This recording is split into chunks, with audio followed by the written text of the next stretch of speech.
Beleza. Primeira coisa, alguém tem alguma dúvida que ficou da última aula?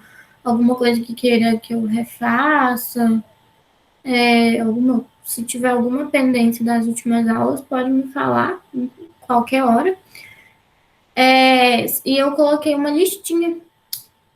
São 9 exercícios gerais assim, de hidrocarbonetos, que vai englobar junto com essa aula aqui, para a gente dar uma treinada. Não tem muita questão do Enem, porque, igual eu falei, essa matéria ela cai mais indiretamente. Tipo, você precisa de saber dar um nome para fazer uma reação ou para identificar qual molécula que é e aí responder outra pergunta em relação à polaridade, em relação à ligação intermolecular e coisas assim. Então, assim, não tem nenhuma questão muito diretamente ligada a essa matéria do Enem, não. Se vocês forem estudar por alguma plataforma, alguma coisa assim, vocês vão ver que nessa parte da matéria de hidrocarbonetos, eles falam muito de petróleo. Petróleo e seus derivados. Todas as questões dessa parte de petróleo e derivados tem muita questão. Só que eu deixei para falar dessa parte separado. A gente vai ter uma aula só para falar sobre petróleo e seus derivados, porque eu acho que realmente vale a pena, porque é uma matéria, é uma parte do conteúdo muito, muito importante. Então, assim, se vocês estiverem estudando por alguma apostila, por algum livro e verem essa parte de derivados de petróleo, a gente vai ver, a gente vai estudar, só que mais para frente, tá? Vai ter uma aula só para isso. Então, hoje, para a gente acabar de vez a maior função orgânica, que são os hidrocarbonetos, a gente tem que falar dos hidrocarbonetos aromáticos, que são uma parte muito importante dentre os hidrocarbonetos. E como a gente falou lá na parte de classificação de cadeias, o que faz um composto químico ser considerado um composto aromático? Ter o benzeno, né? Então, todos os compostos que a gente vai ver aqui como aromáticos, vamos dizer assim, a nível de Enem, todos eles vão ter um hidrocarboneto. Todos eles vão ter um benzeno.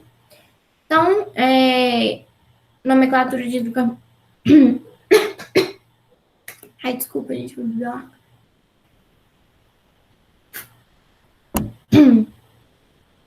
Então, aqui tá ele, né, o nosso famosíssimo benzeno.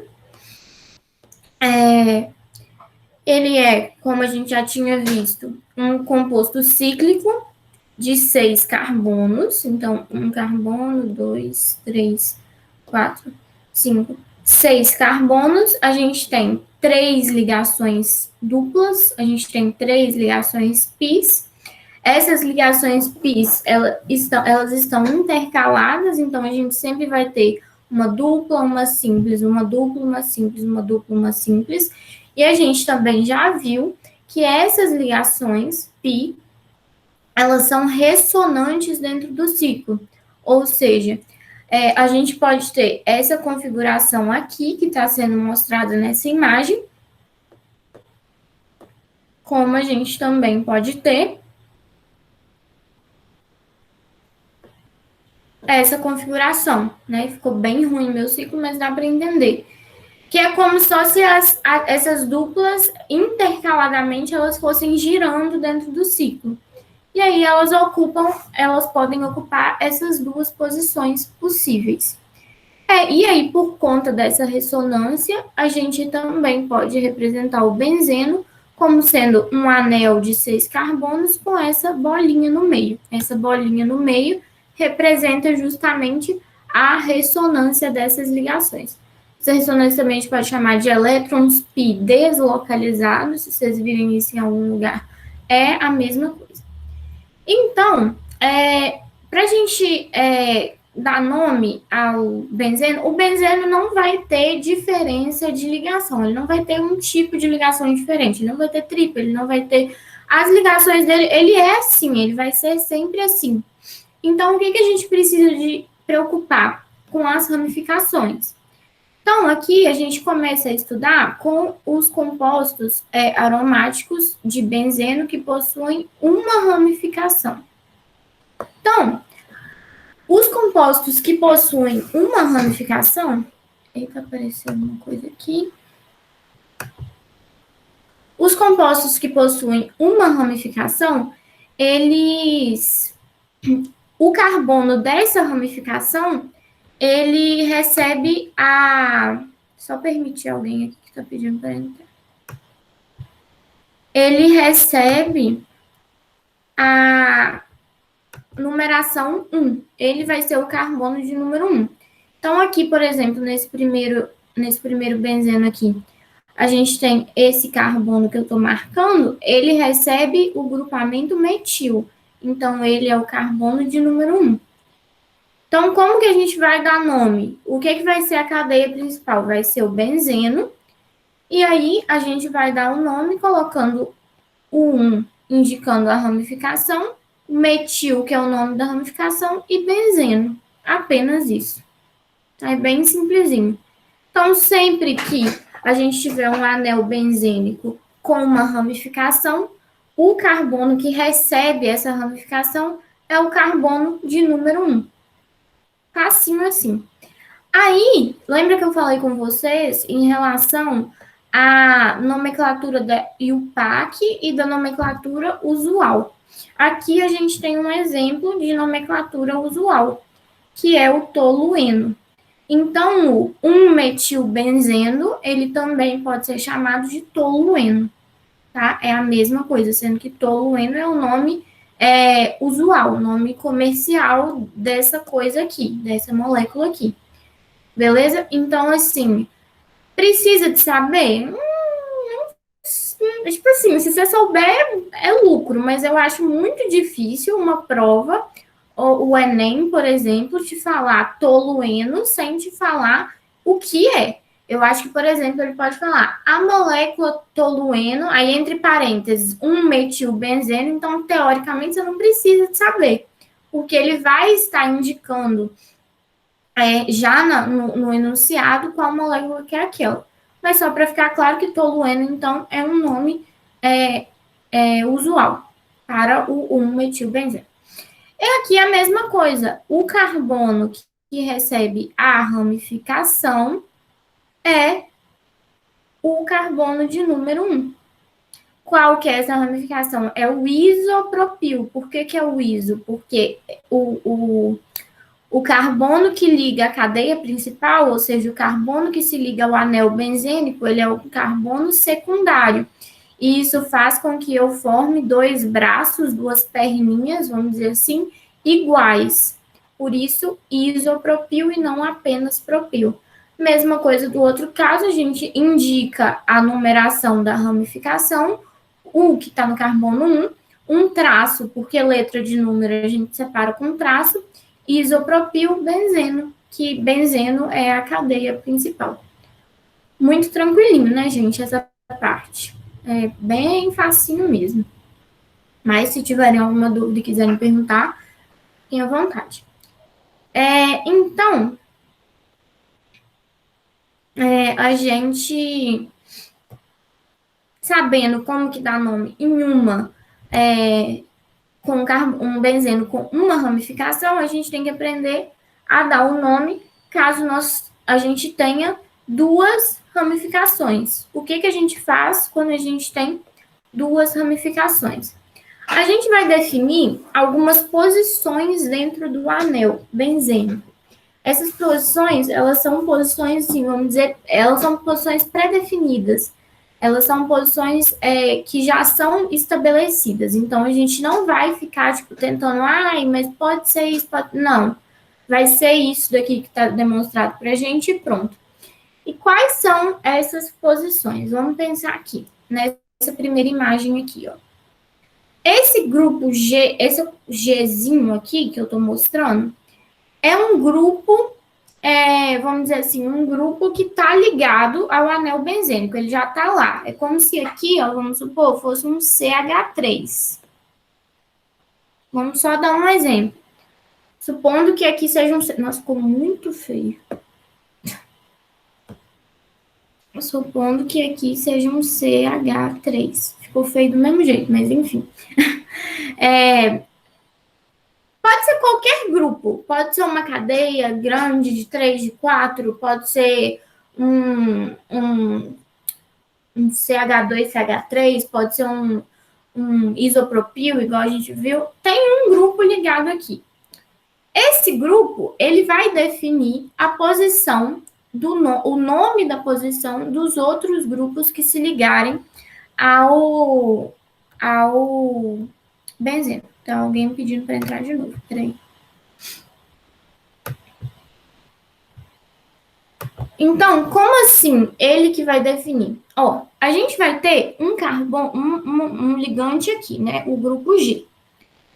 Se a gente tiver um outro grupo, a gente está falando aqui, lembrando de duas ramificações. Aqui a gente já tem uma, onde está marcado, tem uma ramificação. Se a outra ramificação estiver no carbono da frente, no próximo carbono, no carbono imediatamente na frente dessa primeira ramificação, a gente vai ter uma posição que a gente vai chamar de posição orto, tá? Então, essas duas aqui, ó, uma imediatamente depois, uma imediatamente depois. Essas duas, se a gente tivesse um outro CH3 ligado aqui, a gente poderia falar que ele estaria na posição orto. Entendeu? Então, ó, vamos lá. Orto, beleza, a gente já entendeu a primeira. Espero. Se não tiver entendido, me pergunta. Mas ó, vai fazer mais sentido nos exemplos aqui. Mas, ó, então, essa posição, a primeira imediatamente após, é o orto. E aí, a gente sempre lembrando que a nossa referência é o grupo G, tá? Nossa referência é esse grupo G. Se a gente tiver a segunda ramificação nessas duas posições, que essas duas posições são o quê? A gente salta um carbono e pula para o segundo depois do grupo G. A gente vai ter a posição meta. E a posição para é a posição que vai estar completamente oposta ao grupo G. Beleza? Então, essas são as três possíveis posições. Por que a gente, tudo que acontece num lado, a gente vai repetir no outro? Por exemplo, a gente tem a posição orto e meta na direita e orto e meta na esquerda, porque a molécula do benzeno ela é simétrica, né? Então, tanto eu poderia estar contando no sentido horário quanto no sentido anti-horário. Lembrando que fique bem claro que aqui a gente só usa essas posições para os casos que a gente possui duas ramificações. E também um aviso que está aqui embaixo, essas posições elas são usadas apenas para o benzeno. Então, se eu tiver um ciclo de 6 carbonos, mas que não é aromático, ele é só um ciclo de 6 carbonos, a gente não pode usar, a gente só usa isso para anel benzênico. Então, vamos olhar aqui esse primeiro exemplo aqui. Oh, Deus. Ó, esse primeiro aqui, a gente tem dois grupos metil, 2CH3. O primeiro tá aqui em cima, é como se fosse o grupo G. Vou até pôr aqui para vocês verem. A gente tem um outro grupo metil, uma outra ramificação, no carbono 2, no carbono imediatamente depois do grupo G. Então, a gente tem aqui um caso da posição orto. Beleza? Tem outra pessoa pedindo para entrar. Peraí, só um minutinho. Então, esse caso aqui é o caso da posição orto. Então, ó, eu tenho duas possibilidades de nome. Eu posso nomear normal com a numeração e falar que é 1,2 de metilbenzeno. Como eu posso falar que as posições 1 e 2 eu posso substituir por orto. Então, orto de metilbenzeno. Beleza? E aqui? Aqui a gente vai ter um carbono, uma ramificação no carbono 1, que seria aqui o grupo G, e a gente vai saltar um carbono e a gente vai ter a outra ramificação no carbono de número 3. Como a gente tem 1 e 3, seria como se fosse aqui na posição meta. Então, a gente pode ter 1,3 de metilbenzeno, ou a gente pode colocar o nome da posição meta, meta de metilbenzeno. Tá, então vocês percebam que o que acontece aqui, ó, só falar o último aqui rapidinho, ó. Mesma coisa, a gente tem um carbono, uma ramificação no carbono de número 1, que seria o grupo G, e um aqui completamente oposto, que seria esse outro metil aqui, que então a gente tem a posição para. Então, para que servem essas posições orto, meta e para? Para substituir a numeração. Então, se no grupo benzênico a gente tem a gente tem substituinte na posição 1 e 2, a gente vai ter orto. Se a gente tiver na posição 1 e 3, a gente vai ter meta. E se a gente tiver 1 e 4, a gente vai ter a posição para. Aí vocês entenderam, gente? Me responde aí. O que essa substituição de orto, meta e para a gente usa para quando tem duas ramificações e apenas no benzeno. Fez sentido?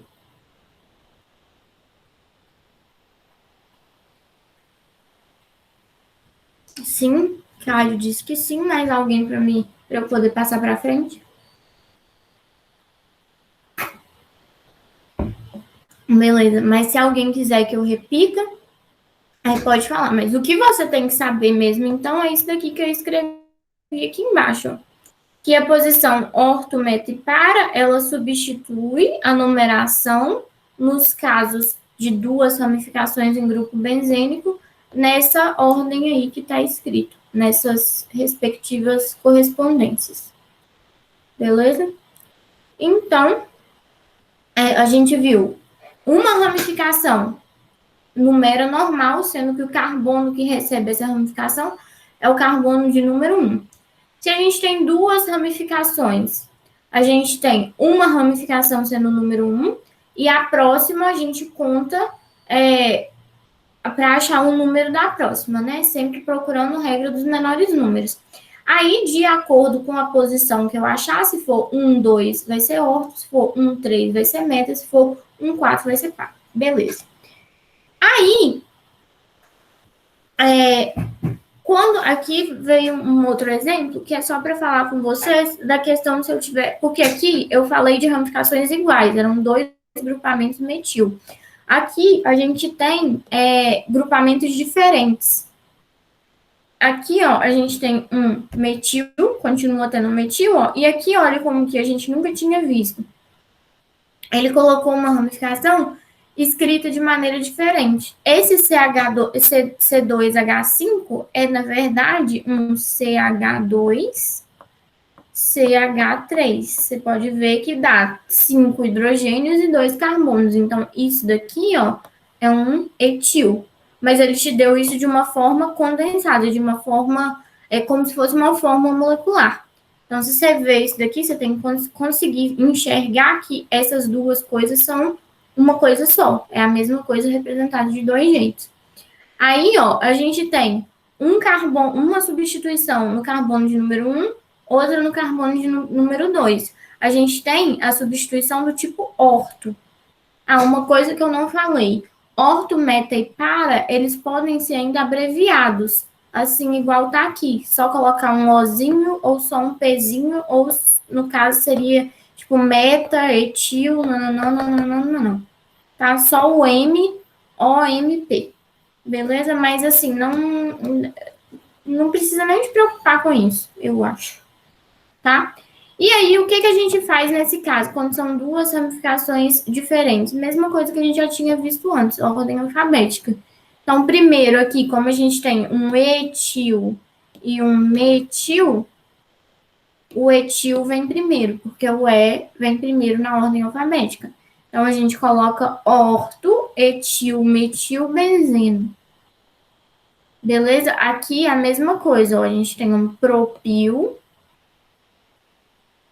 e a gente tem isso, grade, é só para cadeia aromática. Só para cadeia aromática, tá? Eu até escrevi aqui embaixo, ó. Porque isso realmente um erro muito grave se você pegar uma. Aqui, ó, tá escrito aqui embaixo, ó, no cantinho esquerdo aqui de baixo.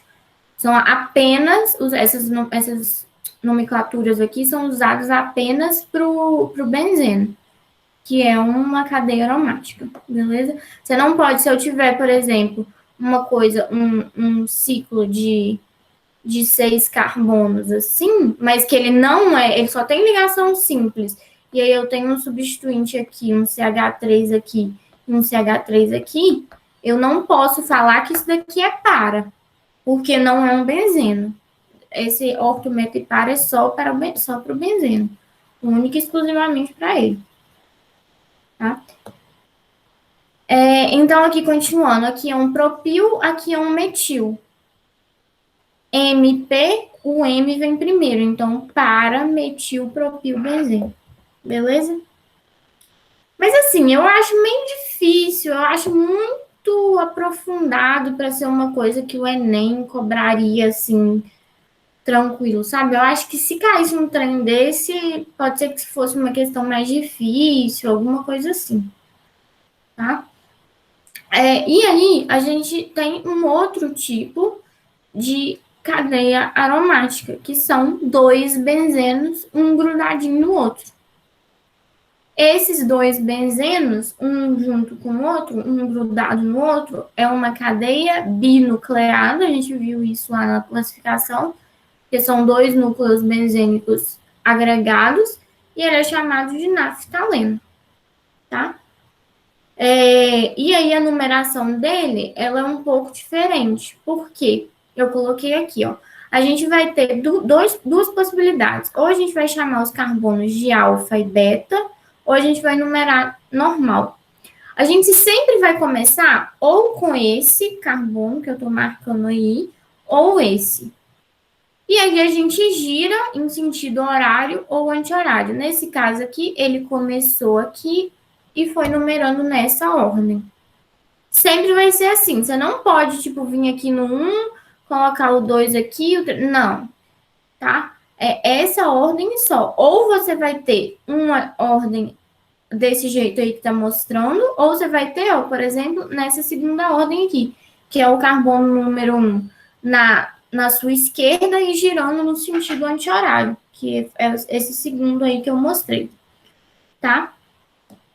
São essas únicas duas possibilidades. Esses dois carbonos do meio aqui, a gente não numera eles, porque eles já fazem as 4 ligações que o carbono precisa. Então, ó, deixa eu mostrar aqui para vocês. Eles já fazem, ó, 1, 2, 3, 4 ligações. Então, ele nunca vai receber nenhuma substituição. Então, a gente não conta ele na numeração, beleza? E a outra questão que a gente pode ter de numeração é chamar os carbonos de alfa e beta. E aí a gente coloca alfa para os carbonos que tiverem vamos dizer assim, na horizontal, e os outros 4 são os carbonos beta. Sempre tipo assim, só isso mesmo, não tem muito o que explicar. É assim porque aí o PAC quis assim e não tem muito o que fazer, tá? Então aqui, por exemplo, eu tinha que numerar. Nesse exemplo, eu poderia começar com o número 1 aqui e numerando nesse sentido? Até poderia, mas estaria errado, porque aí a minha ramificação ficaria cá no carbono 7. A gente quer os menores números. Os menores números a gente consegue eles, nesse caso, numerando o carbono 1, esse primeiro, e vindo nesse sentido. Aqui a gente tem um isobutil. Então, a gente coloca 2 isobutil naftaleno. Ou se não, beta, porque esse carbono aqui, ó, é o correspondente ao carbono beta. Mas eu nem vou explicar o outro exemplo, porque eu acho que assim, eu coloquei esse daqui só para que caso alguém vá fazer uma outra prova, saiba que não seja Enem, por exemplo, quem vai fazer PISME ou quem vai fazer algum vestibular convencional, aí sim você precisa de saber. Mas como o nosso foco aqui é Enem,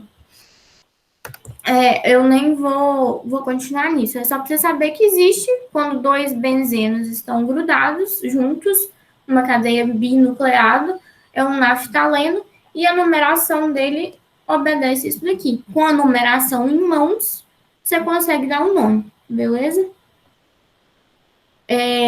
Não, mas se você vai fazer só Enem, não precisa de se preocupar com isso, beleza? E aí, uma coisa importante que eu não tinha falado, e eu só me toquei que eu não tinha falado disso quando eu estava montando essa aula, é que quando a gente estava lá na aula passada estudando as ramificações, eu esqueci de falar para vocês que a gente pode ter ramificações aromáticas. A gente não tem lá o metil, etil, propil, isopropil, a gente também pode ter uma ramificação aromática. E aí, se eu tiver um anel benzênico ligado a uma cadeia principal, e o anel benzênico é a ramificação, ó, repara que antes, nos outros exemplos que eu estava falando da cadeia do carbono, ai gente, perdão, do anel benzênico como cadeia principal. Aqui eu estou falando do anel benzênico ligado a uma outra cadeia principal, sendo que esse anel benzênico, então, é uma ramificação. A ramificação que é constituída por um anel benzênico chama fenil. Cuidado com isso, que isso dá muita confusão na nossa cabeça. Eu já confundi isso demais. Porque você pensa, benzeno, benzil. Só que olha aqui o que é o benzil. Benzil é uma outra ramificação. O benzil é quando eu tenho a cadeia principal, eu tenho um carbono, um CH2, e aí sim uma cadeia aromática. Esse é o benzil. O fenil é só o anel aromático. O benzil é o anel, é um CH2 e um anel aromático ligados à cadeia principal. Isso daqui é muito importante, tá? Isso daqui você tem que saber.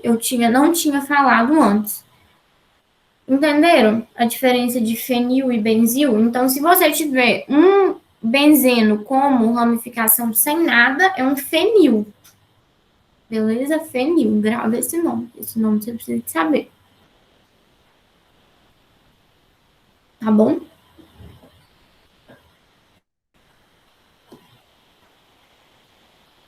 E aí, se alguém tiver alguma dúvida, pode me perguntar.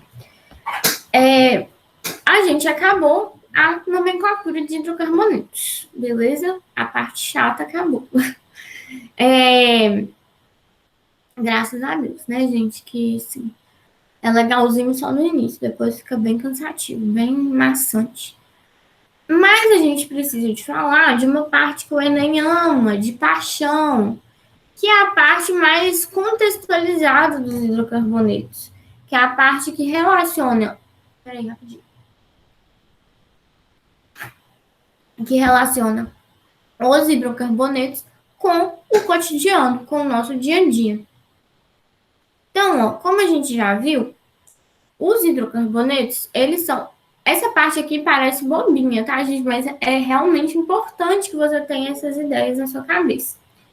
Então, ó, são compostos, como a gente já falou, 1723 vezes, são compostos apenas de carbono e hidrogênio. Só que esse fato deles serem compostos só por carbono e hidrogênio dão a eles umas certas características. Quais são elas? Vamos lá, são três principais. São compostos apolares. Vocês chegaram a ver polaridade com a Lorena? Já? Das setinhas, dos vetorzinhos de dipolo, elétrico, coisa assim?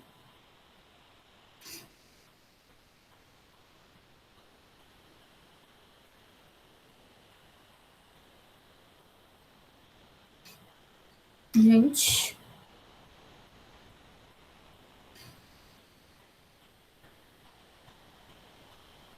eu estou falando sozinha.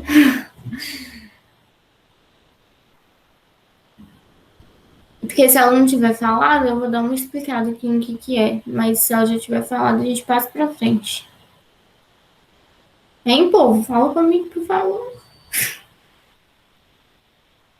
Não lembra do diferença de eletronegatividade, o que é polar, forma um polo elétrico? Não? Então, eu vou. Eletronegatividade, vocês viram?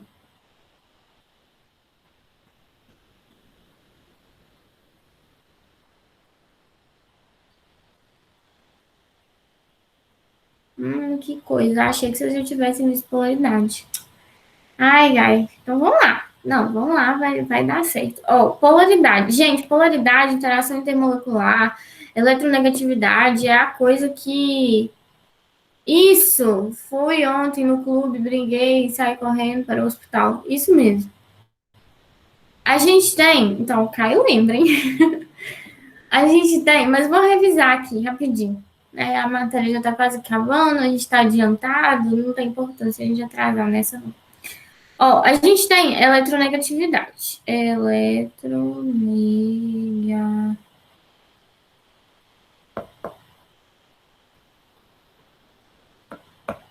Eletronegatividade. O que é a eletronegatividade? Lembrando que essa parte não é a parte da minha matéria, tá? Eu só estou voltando aí porque vocês falaram que não lembra, então vamos revisar. O que é a eletronegatividade? É a capacidade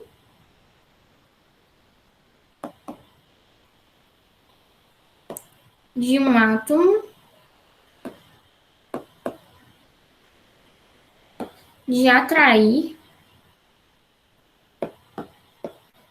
elétron. Nossa, minha letra tá ficando horrível, mas eu tô falando aqui, vocês vão entender. Ó, então a eletronegatividade é a capacidade de um átomo de atrair elétron. É a força que aquele átomo tem para que os elétrons venham para ele, numa ligação, por exemplo. E aí, a gente tem uma lista, uma fila de eletronegatividade. Qual que é essa fila de eletronegatividade? É a regrinha que o Caio falou. É a fui. Tem alguém pedindo para entrar, peraí. Ó, fui ontem no clube, briguei e saí correndo. Aí eu vou passar aqui para baixo para o hospital. Tá? Essa regra é tipo ordem crescente de eletronegatividade. Tá? Então aqui a gente tem os mais eletronegativos e aqui no final da fila a gente tem os menos eletronegativos. Então o que isso significa? Se a gente tiver uma ligação entre flúor e oxigênio, o flúor ele tem mais capacidade de atrair elétron. Ele é mais eletronegativo. Então, os elétrons dessa ligação, eles ficam deslocados para o lado do flúor. Então, aqui, no flúor, a gente vai ter uma densidade de partículas negativas maior do que o oxigênio. Então, a gente fala que aqui no flúor surgiu um polo elétrico. Essa ligação entre flúor e oxigênio fica como se fosse uma... Ai, meu Deus, como que eu falo? Tipo, a gente fica com uma parte positiva e uma parte negativa, tá? Assim, não que eles estão compartilhando, então os dois têm um elétron, mas fica mais deslocado, é como se você estivesse brincando de cabo de guerra. Cabo de guerra, que chama aquele trem de puxar um pro outro, né? Peraí. E aí o flúor tivesse mais força e ele estivesse puxando mais o elétron para o lado dele, entendeu? Então, assim, é isso que é a eletronegatividade. E aí, isso faz com que existam, com que se formem polos elétricos nas moléculas. Vamos supor que a gente tem aqui, ó, a água. não viram isso? A água é uma molécula polar. Ó, H, O, H e H. Por que que ela é uma molécula polar? Por quê? Na fila de eletronegatividade, quem é mais eletronegativo? O oxigênio ou o hidrogênio? O oxigênio. Então, nessa ligação, os elétrons envolvidos nessa ligação, eles ficam mais deslocados para o lado do oxigênio. Isso faz com que o oxigênio, se a gente fosse representar em bolinhas assim, ó, ficaria como se o oxigênio ficasse negativo e os hidrogênios ficassem positivos. Não que necessariamente essa carga ela exista, tá? Ela é uma carga, tipo, é como se fosse uma indução, tá? Porque os elétrons, eles não vão totalmente para o oxigênio, eles só estão mais próximos do oxigênio. Beleza? Aí vocês lembram disso, né? Aí se tem essa diferença de polo, é uma molécula polar. Se não tem, ó, vamos dar um exemplo. Se a gente tivesse aqui, ó, peraí. Cadê o negócio? Aqui. Ó. Se a gente tivesse, nesse caso, uma molécula de gás carbônico. Peraí. Ó, o gás carbônico. Eu tenho entre o carbono e o oxigênio, ó, o oxigênio está aqui. O carbono, cadê o carbono? O carbono está aqui. Então, o oxigênio, ele continua sendo mais eletronegativo. Então, eu vou ter uma coisa para cá e uma seta para cá. Essa seta é chamada de, um mizinho, a gente chama ela de momento de dipolo elétrico. Aí, ó, uma seta está apontando para um lado, outra seta está apontando para o outro. Vetor, você vê lá em física, o que acontece com esses vetores? Eles se anulam. Como se eu pudesse vir aqui, ó, e cortar esses vetores. Então, essa molécula aqui é uma molécula apolar. Então, não tem ninguém ganhando esse cabo de guerra. É como se o oxigênio puxasse de um lado, outro oxigênio puxasse para o outro. Os elétrons, eles não se deslocam para nenhum lado. Isso faz com que os elétrons estejam distribuídos de forma igualitária nessa molécula e a gente não tenha a formação do polo. Por isso que ela é uma molécula apolar. Beleza? Então, foi um resumão, muito rápido, mas deu para entender?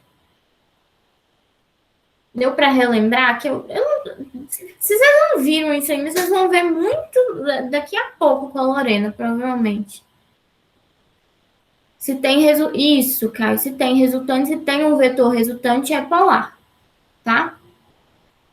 Exatamente. Se o momento de polo é igual a zero, se os vetores se anulam, a gente tem uma molécula apolar. Entenderam? Mais ou menos, porque assim, essa matéria é matéria que você gasta uma aula para explicar. Aqui eu fiz só um resumão. E aí, voltando então aqui, ó, o que acontece porque a nossa aula acabou, por eu ter explicado, tá acabando. Ó, todos os hidrocarbonetos, saiu o trem de luz. Todos os hidrocarbonetos, eles são compostos apolares, ou seja, eles não têm polo elétrico, ele não forma aquele dipolo resultante. Beleza? Então, o que acontece? Vocês lembram da regrinha de semelhante dissolve semelhante? Quem tem a mesma polaridade se mistura. Então, polar mistura com polar. Apolar mistura com apolar.